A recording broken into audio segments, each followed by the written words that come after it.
આ લોકો તો આજે નાગમણી લઈને જ જવાનું એવું લાગતું છે.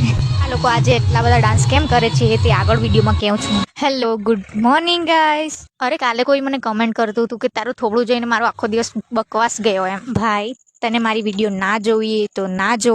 તને કોણ જબરજસ્તી જોવા કીધું? તો સરમાં શાક રોટલી અને બધા લોકો મને બહુ કહે છે કે વજન વધાર. તો વેટ ગેઇન માટે એક જ્યુસ મેં એડ કર્યું છે, તે રોજ હવે પીઈશ મેં. તો નાસ્તો કરીને હું જવા લાગી ઓફિસ આવીને કરી નાખી ફટાફટ સફાઈ. એક ઓફિસ વાળે ત્યાં તો એટલા પસીના છૂટી જાય, તડકો જેટલો. આ લોકોનો સુગર ફેક્ટરીમાં લાસ્ટ ડે છે એટલે કદાચ ડીજે લાવીને બહુ નાચતા. ઘરે જવાની ખુશી છે, ખુશી. પછી ઘરેથી ખીચડી જમીને હું આવી ગઈ પાછી ઓફિસ. મારી બેસ્ટ ફ્રેન્ડના પાર્સલ આવે છે મારા પર રોજ. તો મેં રોજ પાર્સલ બતાવ્યા કરો. તમને લોકોને તો એવું લાગતું હશે કે મારે જ પાર્સલ હશે. ઓપન કરીને બતાવો કેવું આવ્યું છે. મીશો પરના બધા પાર્સલ એમ તો સારા જ આવે. બ્લેક કલરની કુર્તી છે જેમાં મેં તો બિલકુલ બી ફિટ નહીં થાય. મેં જાડું ફિટ થશે. પછી મારી ફ્રેન્ડ આવી હતી મારું માપું લેવા. મારે માપું આપવા જવું પડે, એ માપું લેવા આવ્યું છે. વાહ. પછી માપુવાળું કામ પતાવીને અમે ગયા ઠંડુ લેવા માટે.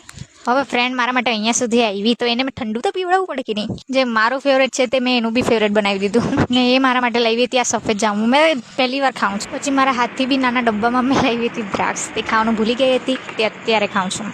કાલે તો અમે જવાના છે નવસારી દાંડી. તો કાલનો વ્લોગ જોવાનું ભૂલતા નહીં. મળીએ કાલે. બાય.